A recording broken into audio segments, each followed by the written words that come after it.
അമ്മയുടെ പ്രത്യക്ഷത്തിന് സാക്ഷിയാക്കിയതിന് തിരുക്കുമാറിനും അമ്മയ്ക്കും 1000 നന്ദി പറഞ്ഞുകൊള്ളുന്നു. എൻ്റെ പേര് മരിയ. ഞാൻ എറണാകുളം ജില്ലയിൽ നിന്ന് വരുന്നു. ഞാൻ ഈ കഴിഞ്ഞ 2026 ഫെബ്രുവരി 4-ാം തീയതിയാണ് ഉടമ്പടി എടുക്കുന്നത്.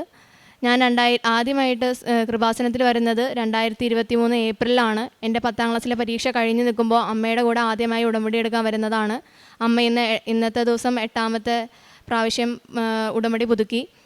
ഞാൻ ഉടമ്പടി എടുക്കാൻ കാരണമായത് എൻ്റെ വിദേശ പഠനമാണ്. ഞാൻ 1 കൊല്ലമായി എൻ്റെ വിദേശ പഠനത്തിന് വേണ്ടി പ്രയത്നിക്കുകയായിരുന്നു. പക്ഷേ ഞാൻ IELTS എഴുതിയിട്ട് എനിക്ക് ഒരു മൊഡ്യൂളിന് മാത്രം സ്കോർ കുറഞ്ഞു പോവുകയാണ്. ബാക്കി എല്ലാത്തിനും ഓവറോൾ സ്കോർ കിട്ടിയിട്ടും എനിക്ക് ഒരു മൊഡ്യൂളിന് മാത്രം എപ്പോഴും സ്കോർ കുറഞ്ഞു പോവുകയായിരുന്നു. അങ്ങനെ 2 പ്രാവശ്യം എഴുതിയിട്ടും എനിക്ക് IELTS പാസ്സാവാൻ കഴിഞ്ഞില്ല. അങ്ങനെ ഞാൻ കൃപാസനത്തിൽ 2026 ഫെബ്രുവരി 4-ാം തീയതി വന്ന് ഉടമ്പടി എടുത്ത് 22ാമത്തെ ദിവസത്തേക്ക്, അതായത് ഫെബ്രുവരി 26-ാം തീയതിയിലേക്ക് ഞാൻ എൻ്റെ PT-യിലെ എക്സാം ബുക്ക് ചെയ്തു. എക്സാമിന് പോകാൻ നേരത്ത് ഞാൻ കാശിരൂപം, തൈലം, ഉപ്പ് എല്ലാം കൊണ്ട് പോയി. ഉപ്പിട്ട് എക്സാം ഹോളിൽ കയറുന്നതിന് മുമ്പ് ആ ബിൽഡിങ്ങിൻ്റെ ഫ്രണ്ടിലേക്ക് കയറുന്നതിന് മുമ്പ് ആ സ്റ്റെപ്പിൽ ഞാൻ ഉപ്പിട്ട് പ്രാർത്ഥിച്ചു. എക്സാം ടൈമിന് ഒരു 2 മണിക്കൂർ വെയിറ്റിംഗ് ടൈം ഉണ്ടായിരുന്നു. ആ വെയിറ്റിംഗ് ടൈമിൽ ഞാൻ മുട്ടിപ്പായിട്ട് നിന്ന് പ്രാർത്ഥിച്ചു. കാരണം വരുന്ന പിള്ളേരുടെ എണ്ണം കുറവാണ്, കിട്ടാൻ വളരെ പാടാണെന്ന് എല്ലാവരും എന്നോട് പറഞ്ഞു. ഞാൻ എടുത്ത സെൻറ്ററും അതുപോലെ പാടുള്ളൊരു സെൻറ്ററായിരുന്നു. അപ്പോൾ ഇതൊക്കെ എനിക്കറിയാവുന്നിട്ട് പോലും ഞാൻ അമ്മേനെ വിശ്വസിച്ച് കാശിരൂപവും ഉപ്പും തൈലവും കൊണ്ട് പോയി എക്സാം എഴുതാൻ കയറി. കാശിരൂപം കയറ്റുന്നതല്ല എക്സാമിന്, പക്ഷേ എൻ്റെ കാശിരൂപം കണ്ടപ്പോൾ ആ സാറ് പറഞ്ഞു, കുഴപ്പമില്ല, കാശിരൂപം അല്ലേ, കയറ്റിക്കോളാൻ പറഞ്ഞ് ഞാൻ എക്സാമിന് കയറ്റി. എക്സാം കഴിഞ്ഞ് പിറ്റേ ദിവസം, അതായത് 27-ാം തീയതി അതിരാവിലെ 1:36 എൻ്റെ റിസൾട്ട് വന്നു. PT-ക്ക് എനിക്ക് 90-ൽ 90 കിട്ടി. ഇനി PT കിട്ടിക്കഴിഞ്ഞ് കഴിഞ്ഞാൽ നെക്സ്റ്റ് സ്റ്റേജ് എന്ന് പറഞ്ഞു കഴിഞ്ഞാൽ ഓഫർ ലെറ്റർ വരിക. ഏതെങ്കിലും ഒരു യൂണിവേഴ്സിറ്റിക്ക് അപ്ലൈ ചെയ്യുക. ഓസ്ട്രേലിയൻ യൂണിവേഴ്സിറ്റിക്ക് അപ്ലൈ ചെയ്യുമ്പോൾ അതിൻ്റേതായ ഡോക്യുമെൻറ്റേഷൻസും കാര്യങ്ങളും ഉണ്ട്. അപ്പോൾ ഡോക്യുമെൻറ്റേഷൻ ഞാൻ ഓഫറിന് വേണ്ടി വെച്ചു. ഫെബ്രുവരി ഇൻടേക്ക് കഴിയാതെ ജൂലൈ ഇൻടേക്കിലേക്ക് ഓപ്പൺ ആവില്ല. ഓഫർ ആപ്ലിക്കേഷൻസ് അക്സെപ്റ്റ് ചെയ്യില്ല. അപ്പോൾ ഫെബ്രുവരിയിൽ എനിക്ക് PT കിട്ടിയെങ്കിലും മാർച്ചിലേക്ക് വേണ്ടി എനിക്ക് വെയിറ്റ് ചെയ്യേണ്ടി വന്നു. അങ്ങനെ മാർച്ച് 9-ാം തീയതി എനിക്കൊരു യൂണിവേഴ്സിറ്റിയിൽ നിന്ന് ഓഫർ കിട്ടുകയും അത് തുടർന്ന് ഞാൻ ബാങ്ക് ലോണിന് വേണ്ടി കൊടുക്കുകയെല്ലാം ചെയ്തു. അങ്ങനെ ബാങ്ക് ലോൺ ആവാൻ വരുമ്പോൾ ഏപ്രിൽ 20-ാം തീയതി എൻ്റെ ബാങ്ക് ലോൺ ആവുന്ന ഡേറ്റ് വന്നപ്പോൾ എനിക്ക് ഏജൻസിയിൽ നിന്ന് ഒരു കോൾ വന്നു. എന്നോട് പറഞ്ഞു, യുദ്ധം കാരണമൊക്കെ കൊണ്ട് യൂണിവേഴ്സിറ്റി ഒരു ഡിക്ലറേഷൻ ചെയ്തേക്കാണ്. ITR അല്ലെങ്കിൽ ഫിനാൻഷ്യൽ സ്റ്റേറ്റ്മെൻറ്റ് 12 ലക്ഷത്തിൽ നിന്ന് 16 ലക്ഷം കാണിക്കുന്ന സ്റ്റുഡൻസിനെയാണ് ഈ വരുന്ന 2027 ജൂലൈ ഇൻടേക്കിലേക്ക് അവർ എടുക്കുകയുള്ളൂ എന്ന് പറഞ്ഞു. ഞങ്ങൾക്ക് ഫിനാൻഷ്യൽ സ്റ്റേറ്റ് വെച്ച് നോക്കുമ്പോൾ 12 ലക്ഷം കാണിക്കാവുന്ന രീതിക്ക് എന്ന് ഞങ്ങൾ കാണിച്ചിട്ടുണ്ടായിരുന്നുള്ളൂ. അത്രയും മതിയെന്ന് പറഞ്ഞുകൊണ്ടാണ് അതങ്ങനെ ചെയ്തത്. അപ്പോൾ പെട്ടെന്ന് അങ്ങനെ ഒരു ഇത് വന്നപ്പോൾ ഞങ്ങൾ സബ്മിറ്റ് ചെയ്ത് നോക്കട്ടെ, പേപ്പേഴ്സ് സബ്മിറ്റ് ചെയ്ത് നോക്കട്ടെ, നിങ്ങൾ വെയിറ്റ് ചെയ്യാൻ പറഞ്ഞു. അപ്പോൾ അങ്ങനെ 2 ദിവസം ഞാൻ വെയിറ്റ് ചെയ്തു. അപ്പോൾ യൂണിവേഴ്സിറ്റിയുടെ ഭാഗത്തു നിന്ന് ഒരു ഇൻഫോർമേഷൻസ് ഒന്നുമില്ല. അവരൊരു ഡിക്ലറേഷനോ ഒന്നും ചെയ്തിട്ടില്ല. അവർ പറഞ്ഞു അവർക്ക് ഒറ്റയ്ക്ക് ചെയ്യാൻ പറ്റുന്ന കാര്യമല്ല, യൂണിവേഴ്സിറ്റി മൊത്തം തീരുമാനിച്ചെടുക്കേണ്ട ഒരു കാര്യമാണ് എന്നൊക്കെ പറഞ്ഞു. അപ്പോൾ ഞാൻ വെയിറ്റ് ചെയ്തില്ല. ഞാൻ ഏപ്രിൽ 23-ാം തീയതിയിലേക്ക് ഒരു ഓഫറിന് വേണ്ടി സബ്മിറ്റ് ചെയ്തു. അന്ന് എനിക്ക് പിറ്റേ ദിവസത്തേക്ക് എനിക്ക് ഓഫർ കിട്ടി. അങ്ങനെ 24-ാം തീയതി ആയപ്പോഴത്തേക്കും ഞാൻ പോയി ബാങ്കിൽ സംസാരിച്ചു അവരോട്. അവർ പറഞ്ഞു, നേരത്തെ സാങ്ഷൻ ആക്കി അതേ എമൗണ്ടേ കിട്ടുള്ളൂ, യൂണിവേഴ്സിറ്റി വേണമെങ്കിൽ ചേഞ്ച് ചെയ്ത് തരാമെന്ന് പറഞ്ഞു. അങ്ങനെ യൂണിവേഴ്സിറ്റി ചേഞ്ച് ചെയ്യാൻ ഇത് കൊടുത്തു. മെയ് 8-ാം തീയതിക്ക് മുമ്പ് എനിക്ക് ഫീസ് അടയ്ക്കണം, അല്ലെങ്കിൽ ലോൺ സാങ്ഷൻ ലെറ്റർ കാണിക്കണം. അപ്പോൾ അങ്ങനെ ഒരു ഡേറ്റ് വന്നപ്പോൾ ഇയർ എൻഡ് ആയ കാരണം, ഫിനാൻഷ്യൽ ഇയറിൻ്റെ എൻഡ് ആയ കാരണം ബാങ്കിലൊക്കെ ഓഡിറ്റ് നടക്കുകയാണ്. അപ്പോൾ ഭയങ്കര പാടായിരുന്നു. അവരെനിക്ക് പറഞ്ഞു അത് ആ ടൈമിൽ എന്തായാലും നടക്കില്ല എന്നൊക്കെ പറഞ്ഞ് ഞാൻ യൂണിവേഴ്സിറ്റിനോട് ഒരു ടൈം നീട്ടി ചോദിച്ചു. അവരെനിക്ക് 15-ാം തീയതി വരെ ടൈം തന്നു. പക്ഷേ 15-ാം തീയതിക്ക് മുമ്പ് ഞാൻ സാങ്ഷൻ ലെറ്റർ വെക്കുകയും ചെയ്യണം. അതിന് മുമ്പ് ഞാൻ എൻ്റെ യൂണിവേഴ്സിറ്റിയുടെ GS ഇൻ്റർവ്യൂ ഉണ്ട്, അത് ഞാൻ പാസ്സാവുകയും വേണം. അതിന് മുമ്പ് ഞാൻ പാസ്സായാൽ മാത്രമേ അവരെനിക്ക് COE ഇൻവോയ്സ് തരുള്ളൂ, ഫീസ് അടയ്ക്കാനുള്ള ഇൻവോയ്സ് തരുള്ളൂ എന്ന് പറഞ്ഞു. അപ്പോൾ അതിന് വേണ്ടിയിട്ട് ഞാൻ ബാങ്കിലേക്ക് പോയി. മെയ് 7-ാം തീയതി ഞാൻ ബാങ്കിലേക്ക് പോയി. ഞാൻ ബാങ്കിൽ ഒരു ദിവസം മുഴുവൻ നിന്നു.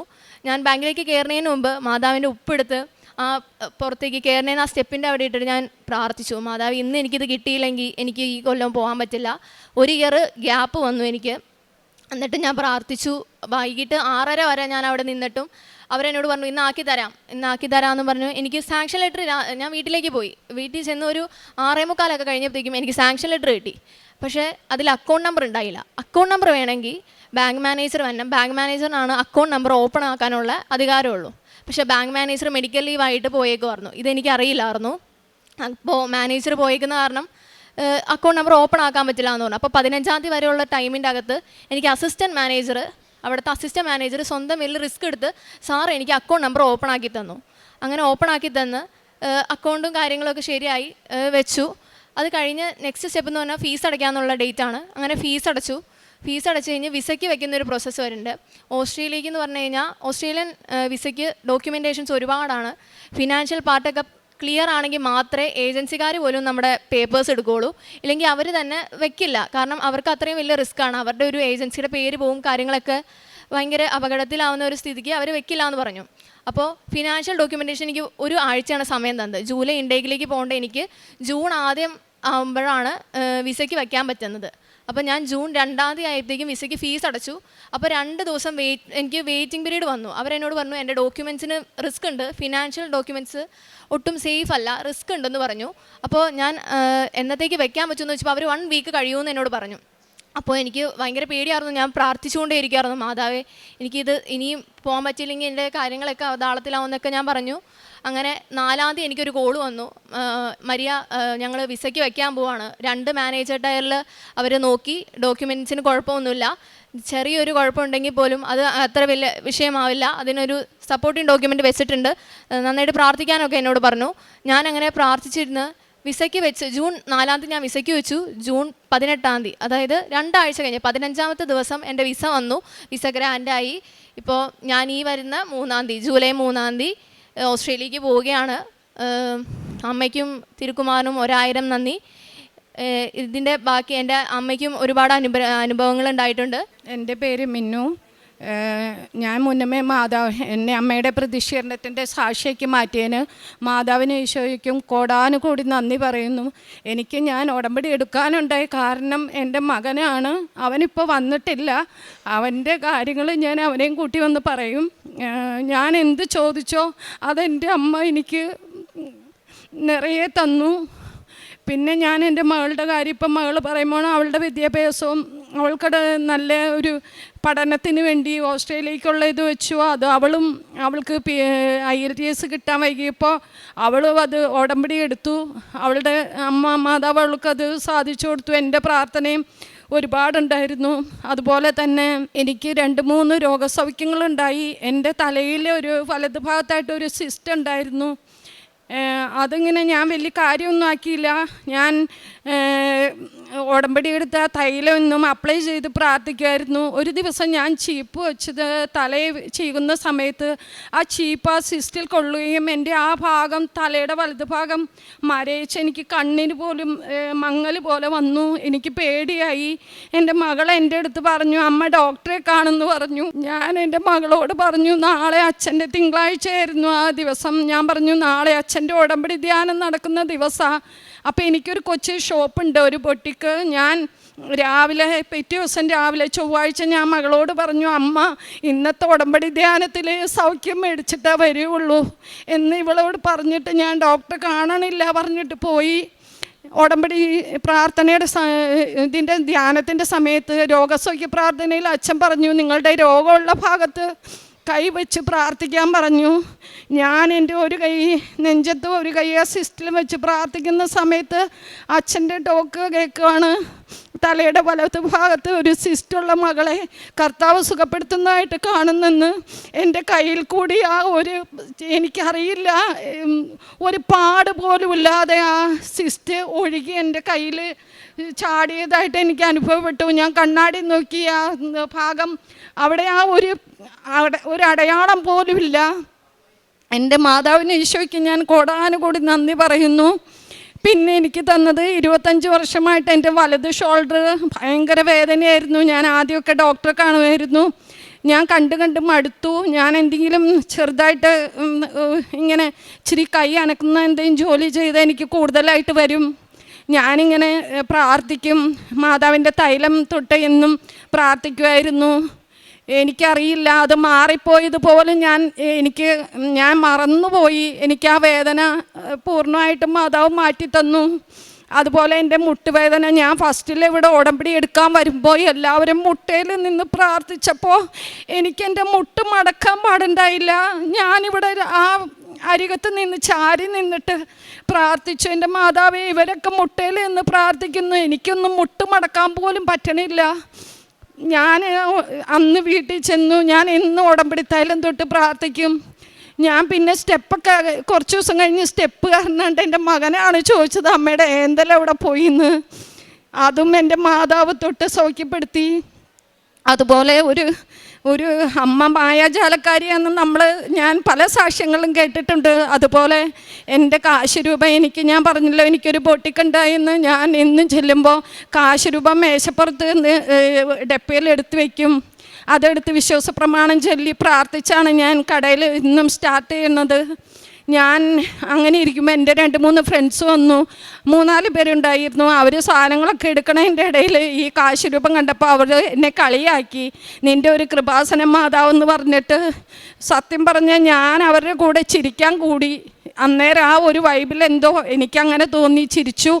കുറച്ച് നേരം കഴിഞ്ഞപ്പോൾ അവരെല്ലാം പോയി. ഞാൻ എൻ്റെ കാശ് രൂപ എടുത്ത് ബാഗിൽ വയ്ക്കാൻ നോക്കിയപ്പോൾ എൻ്റെ കാശ് രൂപ ഡപ്പയിലില്ല. എനിക്ക് ഭയങ്കര വിഷമമായി. ഞാൻ ഇവരോടും മക്കളോടും പറയുമായിരുന്നു, ഈ കാശ് രൂപ എനിക്ക് കോടി തരാമെന്ന് പറഞ്ഞാലും ഞാൻ ആർക്കും കൊടുക്കൂലെന്ന്. എനിക്ക് മനസ്സിലായി. ഞാൻ കളിയാക്കി, അവരുടെ കൂടെ കളിയാക്കം കൂടിയിട്ടാന്ന്. ഞാൻ നോക്കി, കടയിലെല്ലാം നോക്കി, കണ്ടില്ല. ഫ്രണ്ട്സിനെ വിളിച്ച് ചോദിച്ചു, നിങ്ങൾ ആരെങ്കിലും എടുത്തോ എന്ന് ചോദിച്ചു. അവരാരും എടുത്തില്ല, നിൻ്റെ ഡപ്പയിൽ തന്നെ ഉണ്ടായിരുന്നു, നീ നോക്ക്. ഞാൻ നോക്കി നടന്ന് കണ്ടില്ല. ഞാൻ അവിടെ ഇരുന്ന് കൈവച്ച് മേശയിലിരുന്ന് ഉറങ്ങിപ്പോയി. ഒരല്പം നേരം കഴിഞ്ഞപ്പോൾ എന്നെ ആരോ തോണ്ടണ മാതിരി തോന്നി. ഞാൻ ഓർത്ത് എൻ്റെ ഏതെങ്കിലും കസ്റ്റമേഴ്സ് ആമെന്ന് കരുതി ഞാൻ നോക്കിയപ്പോൾ ആ ഡപ്പയിൽ തന്നെ ആ കാശ് രൂപ ഇരിക്കണം. ഞാൻ മാതാവിനോട് 100,000 സോറി പറഞ്ഞു. ഞാൻ കളിയാക്കിയത് കൊണ്ട് എനിക്ക് അമ്മ തന്ന ശിക്ഷ. അതുപോലെ എനിക്ക് കുറേ ചെറുതും വലുതുമായ ഒരുപാട് കാര്യങ്ങൾ ഞങ്ങളുടെ ജീവിതത്തിൽ നടന്നു കിട്ടി. ഞാൻ കഴിഞ്ഞ തവണ ഇവിടെ വന്നപ്പോൾ സാക്ഷി എഴുതി കൊടുത്തപ്പോൾ സിസ്റ്ററോട് ഞാൻ പറഞ്ഞു, എനിക്ക് 2 സാക്ഷികളും കൂടി അടുത്ത തവണ പറയാനുണ്ടെന്ന് ഞാൻ ഉറപ്പിച്ച് പറഞ്ഞു. ആ 2ഉം കിട്ടുമെന്ന് ഉറപ്പാണോ എന്ന് ചോദിച്ചു. അതേന്ന് പറഞ്ഞു. ഞാൻ പോയി. 1 എൻ്റെ മകളുടെ വിസയും 2 ഞാൻ എൻ്റെ മകളുടെ വിദേശ പഠനത്തിന് ഒരു പ്രോപ്പർട്ടി സെയിലിനായിട്ടായിരുന്നു. അതും എൻ്റെ മാതാവ് മകൾക്ക് വിസ മന്നേന് 1 ആഴ്ച മുമ്പ് ആ പ്രോപ്പർട്ടിയും വിറ്റു. ഞങ്ങൾക്ക് ഒരു കടവും ബാധ്യതയൊന്നുമില്ലാതെ എൻ്റെ മകള് ഈ 3-ാം തീയതി കയറിപ്പോവുകയാണ്. ഇത്രയൊക്കെ തന്ന മാതാവിന് ഈശോയ്ക്കും കോടാനുകൂടി നന്ദി പറയുന്നു. ഞാൻ കാരുണ്യപ്രവൃത്തിയായിട്ട് ചെയ്യുന്നത്, ഞങ്ങൾ അനാഥാലയങ്ങൾ, മറ്റ് ഗവൺമെൻറ് ഹോസ്പിറ്റലുകളിലും അതുപോലെ മാനസിക വെല്ലുവിളിയുള്ള പിള്ളേർ താമസിക്കുന്നിടത്തും അവരെ എല്ലാം പോയി ഫുഡ് കൊടുക്കും. പിന്നെ എൻ്റെ അടുത്ത് ആരെങ്കിലും സഹായം ചോദിച്ചു വന്നവരെ ഞാൻ സഹായിക്കും. ഞാൻ ഇവിടുന്ന് ഉടമ്പടി എടുത്ത് പോയ ആ മാസം തന്നെ എൻ്റെ വീടിൻ്റെ അടുത്തുള്ളൊരു അമ്മയ്ക്ക് അവരെ വീട് ഇടിഞ്ഞു പോയി. എന്നിട്ട് ഞാൻ 2 വർഷം അവരെ എൻ്റെ ഔട്ട് ഹൗസിൽ ഒന്നുമില്ലാതെ, ഒരു വാടകയോ ഒന്നുമില്ലാതെ എനിക്ക് പറ്റുന്ന പോലെ അവർക്ക് ഫുഡും സഹായമൊക്കെ ചെയ്ത് അവരെ വീട് പണി പൂർത്തിയാവാൻ ഞങ്ങളും കൂടി സഹായിച്ച്, ആൾ സഹായവും ധനസഹായവും ഒക്കെ ആയിട്ട് ചെയ്ത് അവരെ വീട് പണിതിട്ടാണ് ഞാൻ അവരെ ആ വീട്ടിൽ നിന്ന് മാറ്റിയുള്ളൂ. അതെൻ്റെ ഒരു നല്ല കാരുണ്യപ്രവൃത്തിയായിട്ട് എനിക്ക് മനസ്സിന് നിറവുള്ളൊരു കാരുണ്യപ്രവൃത്തിയാണ്. പിന്നെ പ്രേക്ഷിത, പിന്നെ എനിക്ക് മാതാവ് എന്നും ഞാൻ വെളുപ്പിന് 5:30 എണിച്ച് പ്രാർത്ഥിക്കും. 3 ദിവസം എനിക്ക് എണിക്കാൻ പറ്റണില്ല, ഭയങ്കര ക്ഷീണവും മടിയും. ഞാൻ 3-ാമത്തെ ദിവസം കട്ടിലേൽ എണിച്ച് ചെമ്പരം പടിഞ്ഞിരുന്ന് പറഞ്ഞു, മാതാവേ നീ എല്ലാവരെയും വന്ന് വിളിച്ചെണിപ്പിക്കണ്ട്, നിൻ്റെ മുല്ലപ്പൂവിൻ്റെ സുഗന്ധമൊക്കെ എനിക്ക് എപ്പോഴും കിട്ടുന്നുണ്ട്, നീ എൻ്റെ അടുത്ത് വന്നൊന്ന് വിളിച്ചെണിപ്പിക്കുക എന്നെ. ഇന്ന് വെറുതെ എൻ്റെ അമ്മയോട് പാരായം പറയണ മാതിരി ഞാൻ എൻ്റെ മാതാവിനോട് പറഞ്ഞു. പിറ്റേ ദിവസം 5:12 മാതാവിൻ്റെ ഘടികാരം, നെഞ്ചത്ത് ഘടികാരം ചാർത്തി മാതാവ് എൻ്റെ ഡോറിൻ്റെ അവിടെ വന്ന് നിന്നിട്ട് എൻ്റെ കണ്ണ് ഞാൻ തുറന്ന് നോക്കുമ്പോൾ മാതാവ്, എനിക്കറിയില്ല സ്വപ്നമാണോ എന്താണോ, ഞാൻ എൻ്റെ അമ്മയെ കണ്ടു. 5:12 ക്ലോക്കിൽ ഞാൻ വേഗം ചാടി എണിച്ചു, മാതാവിന് സ്തുതിയും നന്ദിയെല്ലാം പറഞ്ഞു, മാതാവിനെ കണ്ടു. അതുപോലെ എൻ്റെ മകളുടെ വിസ വെച്ച സമയത്ത് 6-7 പിള്ളേരുടെ വിസ റിജക്റ്റ് ആയിപ്പോയി. ഇവളെപ്പോഴും വന്ന് അവൻ്റെ അടുത്ത് പറയും, അമ്മേ ഇവരുടെയൊക്കെ എത്രയോ പേരുടെ വിസ റിജക്റ്റ് ആയി പോണു, എൻ്റെ വിസ റിജക്റ്റ് ആയി പോവും അമ്മയെന്ന് ചോദിച്ചപ്പോൾ ഞാൻ പറഞ്ഞു, അമ്മയ്ക്ക് ഒരു അടയാളം അമ്മ ചോദിച്ചിട്ടുണ്ട് മോനെ, അമ്മ ഉറപ്പ് തരാം.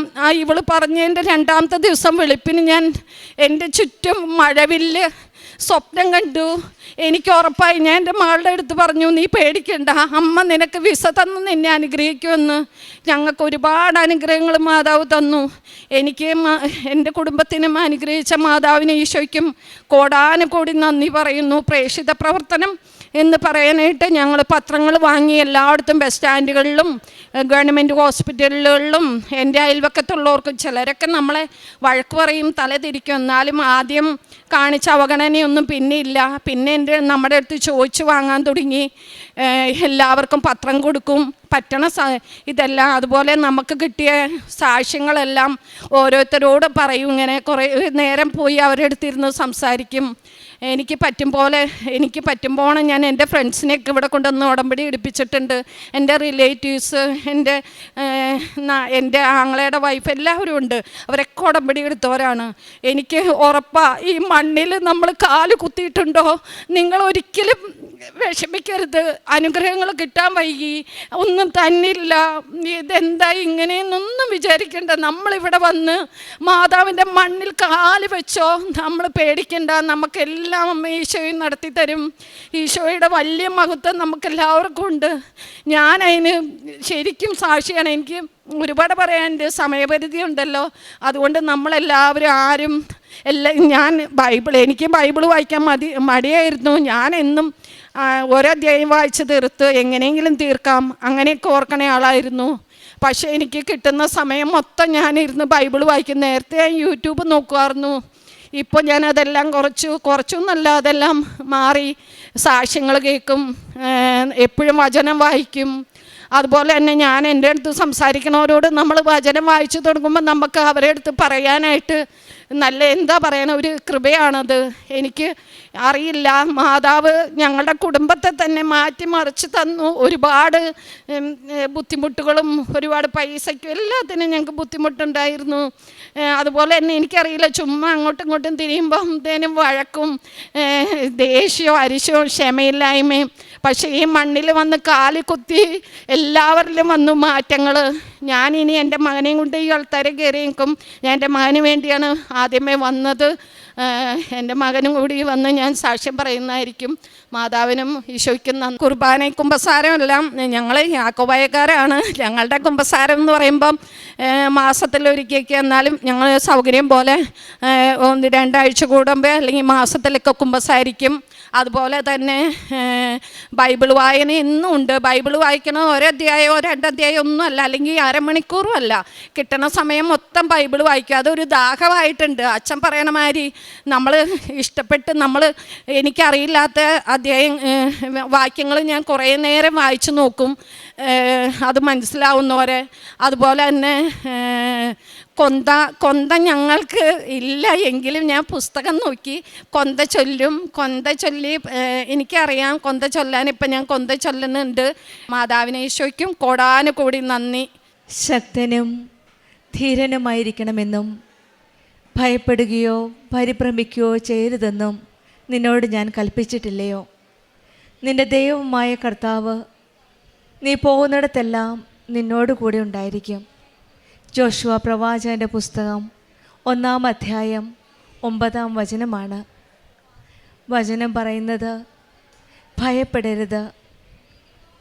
ഭയത്തിനിടയിലും മുന്നോട്ട് പോകുവാനുള്ള ഒരു ധൈര്യമാണ് ഉടമ്പടി മക്കളുടെ ജീവിതത്തിൽ ഉടമ്പടിയിലൂടെ ലഭിക്കുന്നത്. മുന്നിലുള്ള ഉത്തരവാദിത്തങ്ങളും വെല്ലുവിളികളും കടന്നു പോകേണ്ട വഴികളും കാണുമ്പോഴൊരു പക്ഷേ നാം ഭയപ്പെടാം. ഏത് സാഹചര്യത്തിലൂടെ പോയാലും ഉടമ്പടിയിൽ നമുക്ക് ഉറപ്പ് നൽകുന്നത് ഉറച്ച മനസ്സോടെ മുന്നോട്ട് പോകുവാനുള്ള ഒരു ധൈര്യമാണ്.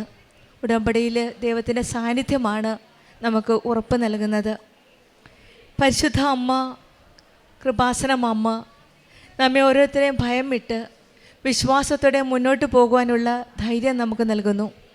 ഇത് നമ്മൾ കടന്നു പോകുന്ന ഓരോ പോരാട്ടമായാലും ദൈവം നമ്മോട് കൂടെ ഉണ്ട്, പരിശുദ്ധമ്മ നമുക്കായി ഇടപെടും, നമ്മളൊരിക്കലും ഒറ്റയ്ക്കല്ല എന്നൊരു ഉറപ്പാണ് നമുക്കുള്ളത്. അങ്ങനെയുള്ള ഒരു ഉറപ്പുള്ള ഒരു വിശ്വാസത്തിൻ്റെ ഒരു സാക്ഷ്യമാണ് മീന എന്ന സഹോദരിയും മകൾ മരിയയും നമ്മളോട് പങ്കുവച്ചത്. അമ്മയോട് ചോദിച്ചു, അമ്മേൻ്റെ വിസയുടെ കാര്യം എങ്ങനെയാകും, മറ്റുള്ള കുട്ടികൾക്കൊക്കെ റിജക്റ്റാണ്, എൻ്റെ കാര്യം എന്താകുമെന്ന് ചോദിച്ചപ്പോൾ തന്നെ പരിശുദ്ധ അമ്മയുടെ സാന്നിധ്യം ഇവർക്ക് വെളിപ്പെടുത്തി കൊടുത്തത് ഒരു മഴവില്ലിൽ കൂടെയാണ്. അവിടെയും ഈശോയും അമ്മയും പറയുന്നത്, ഭയപ്പെടേണ്ട, ഞാൻ നിൻ്റെ കൂടെയുണ്ട്, നിൻ്റെ ദൈവമായ കർത്താവ് നീ പോകുന്നിടത്തെല്ലാം നിന്നോട് കൂടെ ഉണ്ടായിരിക്കുമെന്ന ജോഷുവ പ്രവാചകൻ്റെ പുസ്തകത്തിലെ ആ വചനമാണ് ഉടമ്പടി മക്കളുടെ ജീവിതത്തിൽ.